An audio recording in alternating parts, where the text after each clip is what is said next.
Good evening, everyone.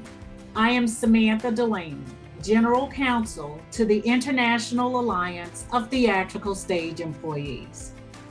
I am honored to be your Master of Ceremonies this evening and to welcome you to the Peggy Browning Fund 2021 New York Virtual Awards program. Tonight, we are celebrating 24 years of providing law students with experience in advocating for the rights and needs of workers. And we are also honoring 3 truly outstanding awardees, leaders who have dedicated their lives to improving the standard of living and job security of workers and their families. Tonight's awardees are George Gresham, Amy Young, and Daniel Brent. We are also remembering a very good friend to the Peggy Browning Fund, Joseph Vitale.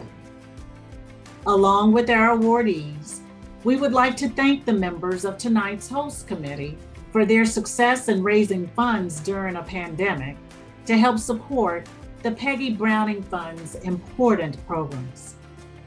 So sit back, relax, and enjoy a beverage of your choice, as I am pleased to share the following message from the Peggy Browning Fund's president and founder, Joe Laurie.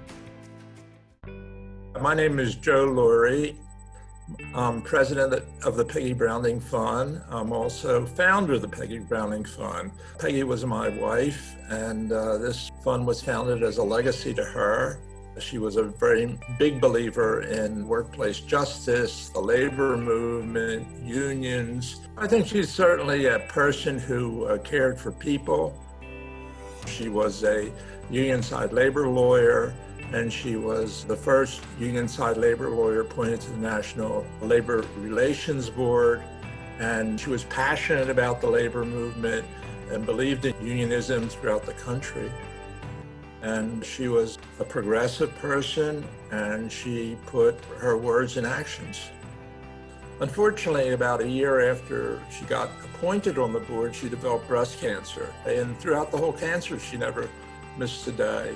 She was the toughest person I ever met, and she was impassioned about the labor movement, and also a great woman, you know, and a fun partner.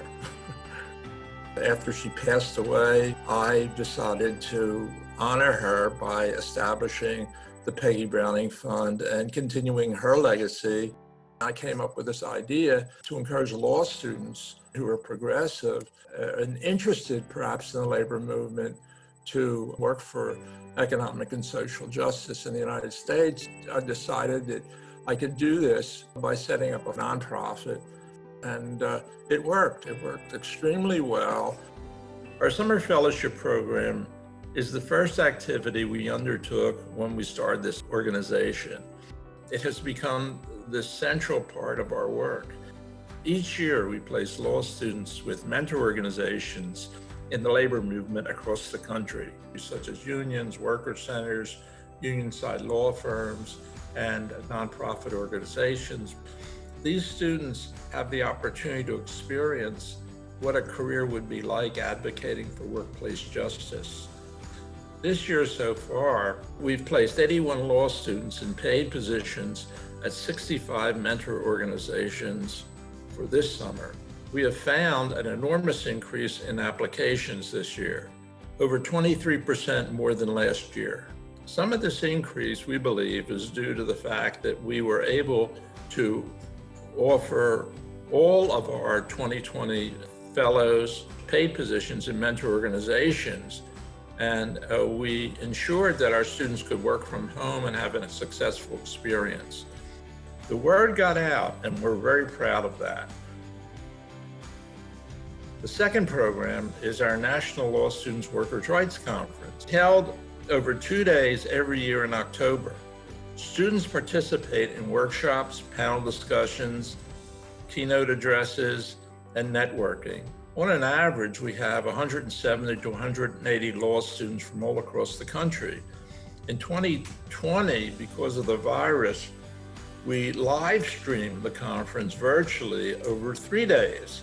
This was wonderful. We hosted 178 students and were able to draw from labor and employment law experts from all over the country. Our third program is our regional workshop program. I'm advocating for workers' rights. Each year in the fall, we coordinate 1-hour panel discussions at law schools across the country, from NYU to Southern University, from Harvard to UC Irvine and Washington University. In 2020, we coordinated 14 virtual workshops sharing what it's like to practice law for workplace justice. We know that workers' rights everywhere are being attacked. Labor needs lawyers, and law positions are available to young lawyers and older lawyers who come out of law school today and say, okay, I want to do this type of work. And we hope that the fellows that we produce are passionate and add that passion to the work they do in the labor movement and indeed make the labor movement stronger. It's a legacy for progressives in the United States who care about the labor movement, who care about workplace justice. And without you guys, that couldn't happen. So I thank you dearly for your contributions. We ask that if you know anyone, of course, who might be interested in supporting a program like ours and becoming part of our legacy, that you reach out to them. It's just been a great joy for me. And in a sense, almost a gift to work on something like this after practicing law for over 60 years. So, yeah. Joe has carried forward Peggy's vision, building up and transforming this organization over the years as president, board member, and chief volunteer. We can't thank you enough, Joe. Events like tonight's are the primary means of supporting our programs. We host similar annual receptions in Philadelphia, Washington, D.C., Chicago, Los Angeles, and San Francisco. Thank you all for your very generous support of our programs tonight. You will notice that we are displaying the logos of tonight's supporters on your screen during the program. We've recognized our Leadership Circle members, those who make annual leadership level gifts, and tonight's sponsors, without whom this awards program would not have been possible. Also, it is my pleasure to recognize this evening's steward and guardian sponsors. If you are moved by the messages of our speakers this evening and would like to make a gift yourself or an additional gift, feel free to make a pledge on the form below. We will contact you later to fulfill your pledge, so you don't have to leave the program at this moment. All gifts are greatly appreciated and needed, especially during these challenging times. Thank you.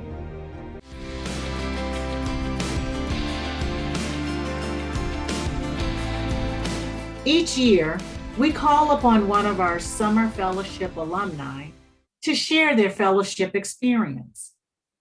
We feel there's no better way to demonstrate the impact of our programs than to hear it directly from a fellowship recipient.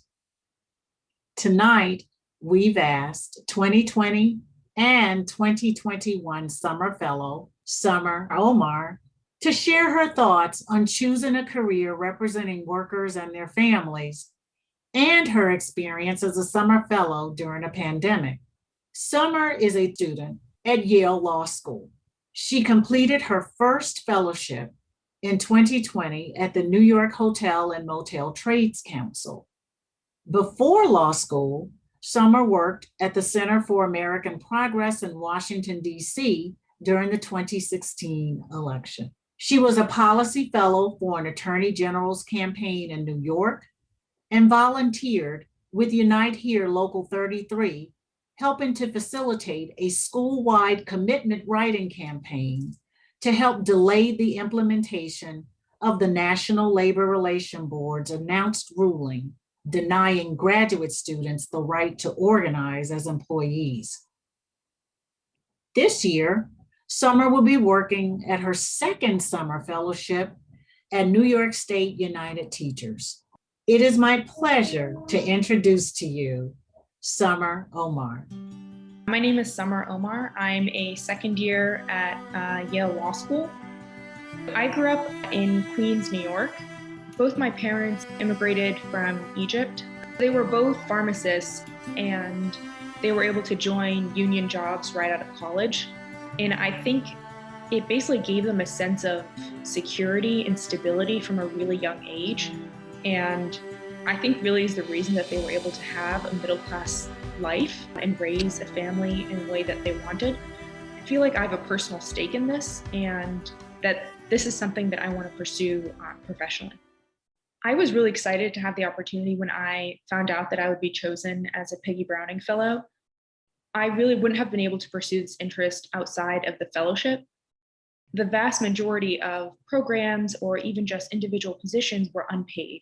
And I think that's sort of the norm in this space and in public interest in general. But I think that's why Peggy Browning really stood out to me, because it combined both exposure and a real learning experience in the space with the support to actually practically pursue it.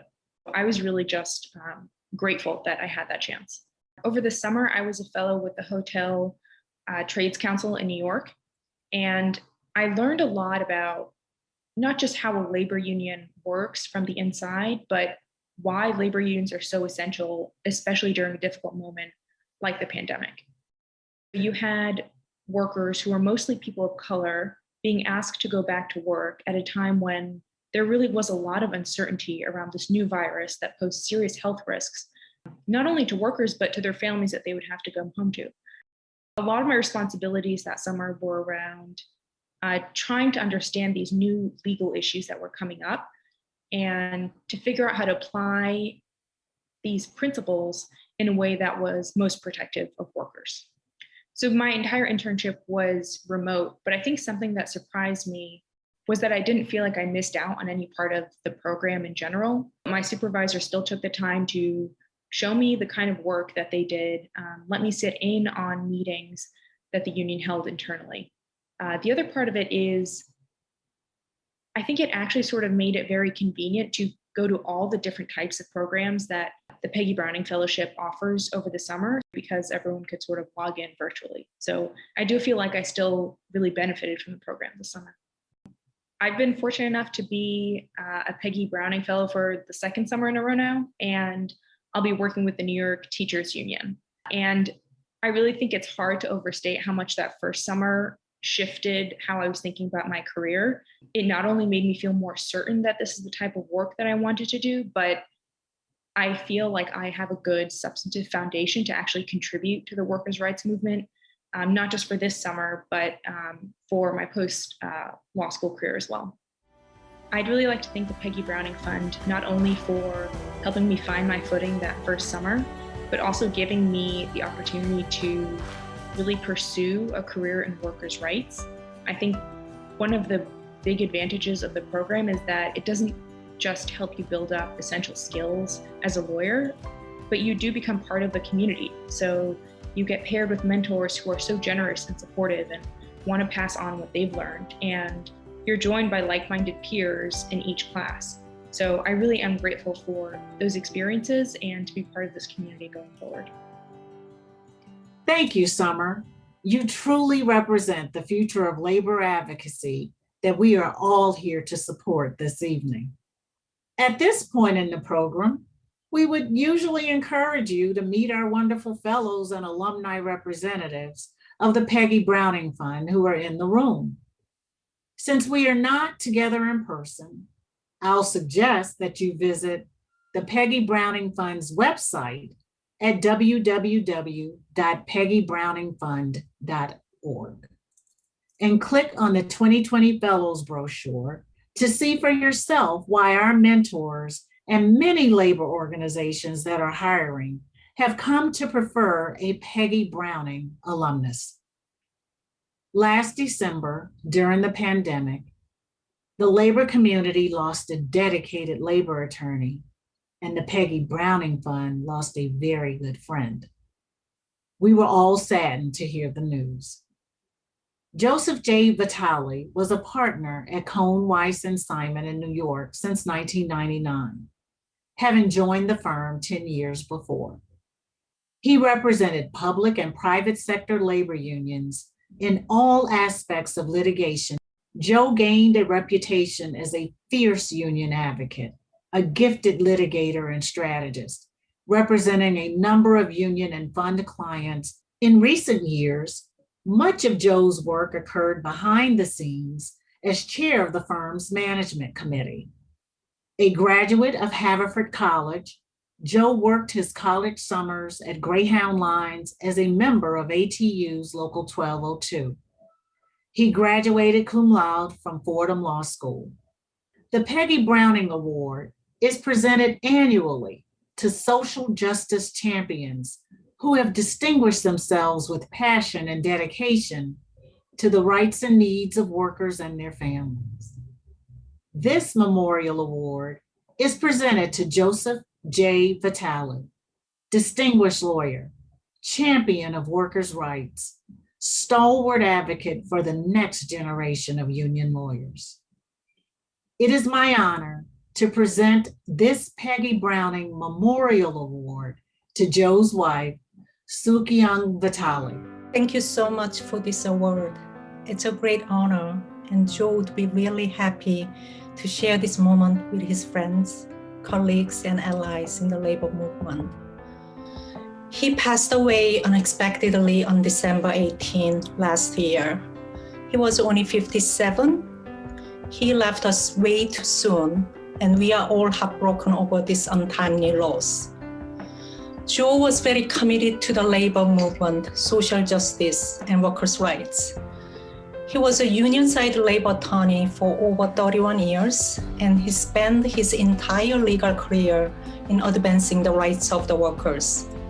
He loved his work. He cared so much about workers and unions, so he used to say that he may not be able to retire before he dies.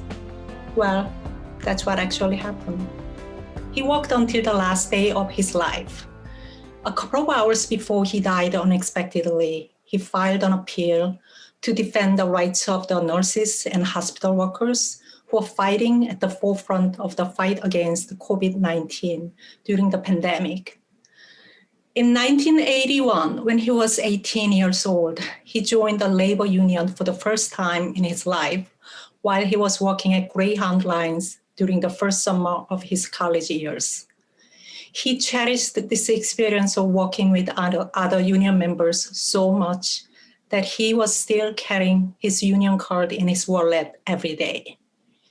When he graduated from law school, he could choose to work for a big corporate law firm to make a lot of money, but instead he joined a small union-side labor firm and dedicated his entire legal career representing labor unions.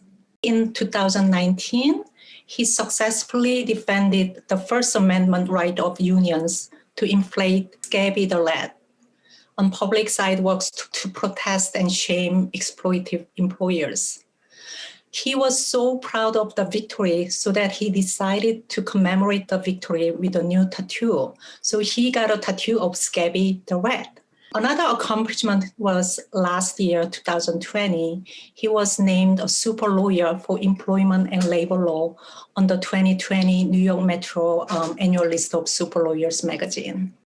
Joe was a fierce but gentle warrior fighting for workplace justice.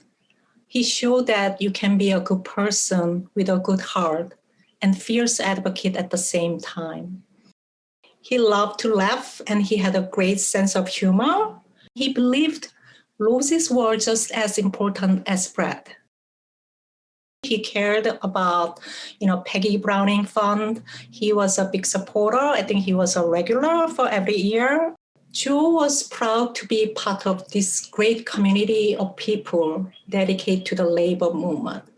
He left this world too soon, but he will keep watching us and cheering on us doing this important mission of educating and inspiring the next generation of advocates and labor attorneys for the workers' rights. I think he would thank all of his colleagues and friends in the labor movement. Without your support and love, he would not have been able to achieve what he had accomplished over the years.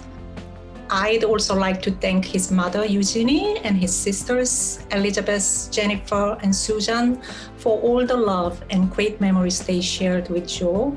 Last but not the least, I want to thank our two beautiful daughters, Yushin and Che. You guys are the most wonderful thing ever happened to him, and he loves you forever. He would be incredibly proud to receive the Peggy Browning Awards and would be smiling from heaven now. Thank you, Soo-Hyung, for your gracious remarks.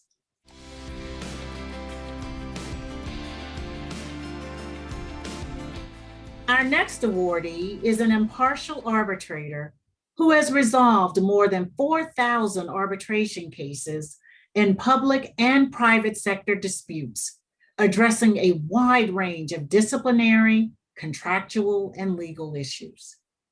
He has been appointed a panel arbitrator in deciding disputes between unions and management in many sectors, including serving for more than 2 decades as a salary arbitrator for Major League Baseball and the Major League Baseball Players Association. Currently, he is a national contract arbitrator for the U.S. Postal Service and both the American Postal Workers Union and National Mail Handlers Union. He was elected by the National Academy of Arbitrators to its Board of Governors and served as a regional chair and as chair and member of various academy committees. A graduate of Oberlin College, he attended Hofstra Law School and is a fellow of the College of Labor and Employment Lawyers. The Peggy Browning Award is presented to Daniel F. Brent, fair-minded arbitrator, stalwart supporter of collective bargaining, resolving conflicts between labor and management. I am happy to introduce tonight's awardee, Daniel F. Brent. Thank you to the Peggy Browning Fund for the great honor of receiving the Peggy Browning Award. It has been my privilege to have worked for decades with Union and Management Council, with union representatives, business agents, and organizers and stewards, with human resources and personnel executives, with AAA case administrators, and with my arbitrator colleagues. Together, we comprise an intertwined community, collaboratively fashioning our special brand of industrial justice. To appreciate our arbitration community, I want to focus on 2 essential aspects of labor management dispute resolution: honor and privilege. Arbitrators with different styles and from many backgrounds are selected repeatedly because employers, unions, and union members accept us as people of integrity and honor. We are not perfect, nor are the people whose cases we judge. We conduct ourselves guided by an unswerving belief that achieving the right result based on the facts before us and the party's contract is a matter of honor, regardless of the consequences to us individually.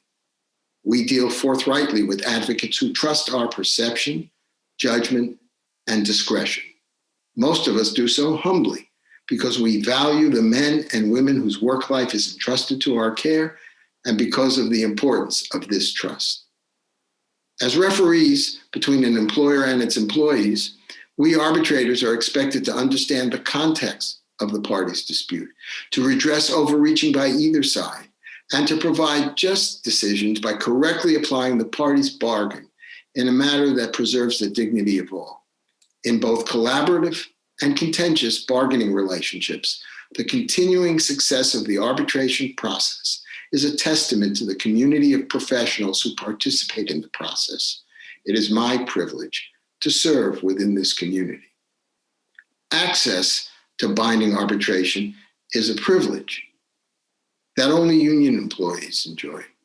Their employers derive enhanced stability from their partnerships with unions, despite their divergent interests, and although they do not always see eye to eye, because both sides know that a trusted neutral, well-versed in the law of the shop, will resolve their dispute in a manner that permits the employer and the union to continue functioning for their mutual benefit. Thus, dear colleagues, honor, and privilege pervade our efforts to achieve workplace justice. It is my particular honor to receive the Peggy Browning Award because I knew Peggy as she appeared before me many years ago at arbitration hearings in Philadelphia before she was appointed to the National Labor Relations Board. Her elegant professional demeanor, her intelligence, and her extraordinary ability as an advocate set a high standard for all to emulate. When I see Peggy's picture featured at these annual events, I feel once again the loss to our community and to the world of this wonderful, talented person. Her memory continues to be a blessing as it inspires the cause that brought us here tonight. The efforts of her husband, Joe, and others to perpetuate Peggy's values as her legacy have developed a valuable cadre of union-side lawyers. Many of them have appeared before me as vibrant, effective advocates for their union clients and the members they serve. They and their colleagues are ultimately the reason we lend our time and treasure to this worthy cause. These champions of social justice will harness their training, skill, and passion to protect the rights of workers and to create a more equitable society. For this, they deserve our encouragement and support. Finally, I am grateful to have been married for 40 years to Sally Steinberg Brent, who has been with me every step of the way and through every case. And for our children, Adam, Lily, and Howard, and their spouses, Courtney, Jonathan, and Charlie. And especially for Howard and Charlie's 15-month-old daughter, Marley, who generates sparkle and joy in everyone's eyes. They all enrich my life immeasurably. Thank you for honoring Peggy Browning by honoring me. I offer my heartfelt congratulations to my fellow award recipients, Amy Young of CWA and George Gresham of 1199 SEIU, two stalwart unions with whom I've arbitrated countless times throughout my career. It is a pleasure to share tonight's event with you. May all of us continue to work together to provide justice in the workplace. Thank you, Dan. Our next awardee is an experienced lawyer who has represented labor unions for nearly 3 decades. In her current role, she serves as district counsel to District 1 of the Communications Workers of America. She manages all aspects of legal representation for CWA in New York and New England, in duty of fair representation claims and discrimination claims. She oversees the office's docket of NLRB charges, arbitration, litigation, and public sector matters. Prior to becoming in-house counsel, our awardee was a partner at Simmel, Young, and Norum, where she represented and advised CWA on a variety of matters. She also worked as an attorney with the Legal Aid Society in her home state of West Virginia, handling family law and landlord-tenant matters. She is a graduate of West Virginia State College, Rutgers Law School, and is a long-standing member of the AFL-CIO Union Lawyers Alliance. I am so very pleased to present the Peggy Browning Award to Amy S. Young, activist lawyer, pursuing justice, supporting the labor movement, improving the lives of working people. And to accept the award, it is my pleasure to introduce to you my friend and colleague, Amy Young. Thank you so much for this award. It really means a lot. CWA has had many Peggy Browning Fellows over the years. Having young people come and work in our legal department has forced us to be more creative in the way we look at issues. And that's what bringing that new perspective makes us as experienced practitioners better lawyers. I think mostly what members deserve from legal representation is to be listened to. Often we as attorneys believe we already have the answers. However, to take that moment to hear what the problem is gives you that greater perspective that enables you to address the real wrong and to get some kind of solution, even if it's not a litigation solution, that actually solves the problem for the individual in a long-term way. We have wonderful people in CWA, our staff, our locals. And when we put a case together, when we're working on any problem, any legal problem, we work as a team. We listen to each other and we try to develop solutions together. And working with the people at CWA is probably the best thing I do in my job. Recently in Buffalo, we won a case where we got jobs back for 100 people, where the employer had tried to take these jobs away from CWA bargaining unit members and give them to other employees so they could pay 25% less to get the same work done. And it was a great team effort to present our case to an arbitrator, to prevail in that case and get those people their work back and the back pay they're entitled to. During the pandemic, our members have been required to do more work, to care for more patients over longer hours without the assistance they should have. It has been dangerous for workers and dangerous for patients. CWA has been working for years to get safe staffing ratios. The pandemic has really revealed how much that is needed to protect our healthcare workers. When I decided to go to law school, I didn't think I would fit into any kind of traditional legal job. I decided to go to law school in order to work on the issues that had already been important to me, making things better for people who were working in jobs like the ones that I had already been working in since I was 14, 15 years old. When I was in law school, I'd come from a poor background. I didn't have a lot of opportunities. And I only got my first job, with CWA because someone could vouch for me. And I was told by the person who interviewed me that I didn't really have a good resume for labor. And one of the reasons I didn't was because I hadn't had the leisure as a young person to volunteer places. I could only take jobs where I was getting paid. Peggy Browning has been important to enable young people who wouldn't otherwise be able to afford to work for unions during their law school to be able to have that opportunity. Without Peggy Browning, only people who came from wealthier backgrounds could volunteer to do labor work and to learn that trade. That's the point of having something like Peggy Browning, because no matter who you are, where you come from, you're given an opportunity to take that step up. I'd like to thank Dennis Trainer, the District 1 Vice President, who is the most kind and generous bosses I've ever had. I'd like to thank the staff and locals of CWA who have always made my work very enjoyable. Thank you so much for this award. I really appreciate it. Thank you, Amy, for the critical work you have done on behalf of workers. Our final awardee this evening began his career in the housekeeping department at Columbia Presbyterian Hospital in Manhattan, moving up to become a clerk in the radiology department, and then through the 1199 Training Fund, studied to become an MRI technologist.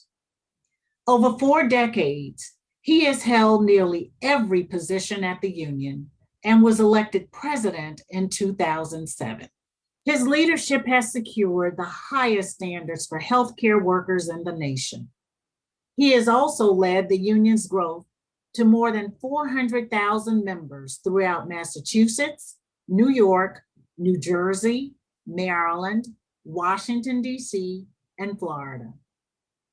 Having built a powerful voice for healthcare workers locally, statewide, and federally, he is a national leader for social justice.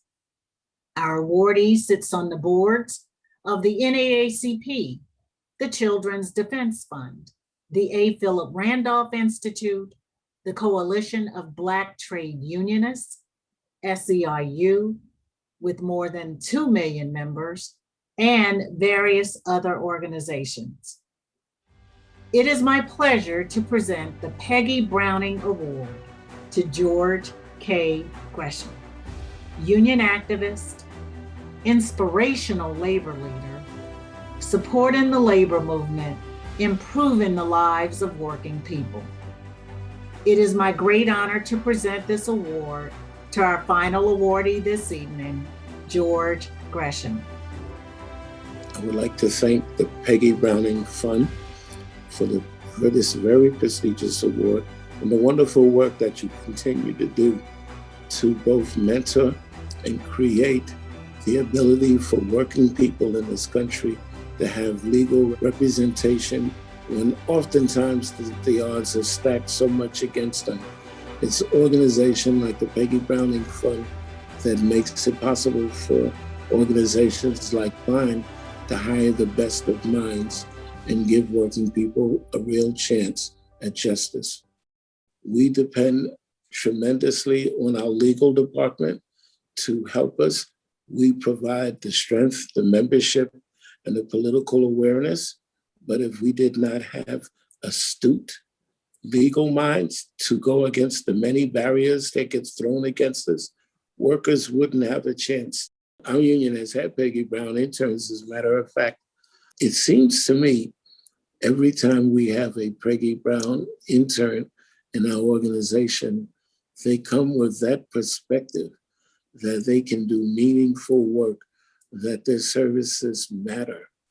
We get particularly proud when they end up at $11.99 because we feel it fits right in with the DNA of our organization, which we've always been a social justice union. You know, this is a once in a lifetime experience, the experience of this global pandemic. What our members did was they would get up, they would leave their families with the fear of will they return the next day, as they watch many of their colleagues and co-workers succumb to this, watch patients who died alone because they were not able to be visited by their family. This was day after day after day after day for over a year. They could have easily said, I am sick, I'm not feeling well, and therefore I'm going to call in sick. But they didn't do that. They came to work, they helped us to flatten the curve. They truly were heroes because they faced something that we've never seen before and did it with courage and commitment. You know, when my father became a Teamster, it was never to get rich, but he was able to get a decent living. That status has changed now. And what we have to do is not only organize based on union, but based on social activity, because what the boss does the best and has always done the best is to divide working people. But I think there is a moment in this country that there is an awakening of that. I think it's more than a moment. I expect that it can really grow and evolve into a full movement. And I think that is what's needed at this point. I want to thank someone that I lost in 2017, my then wife of 39 years, who was with me in every phase of my journey with 1199. And I miss her so much, but her spirit will always be with me. I am really honored with the work that Peggy Browning has done. It's such a significant thing for working people. I thank you so much from the bottom of my heart and on behalf of the 450,000 members of 1199. Thank you, George, for all you do for workers and their families. Congratulations to all of our wonderful awardees from the greater New York area, and thank you to the members of our host committee. We hope you've enjoyed tonight's virtual awards program.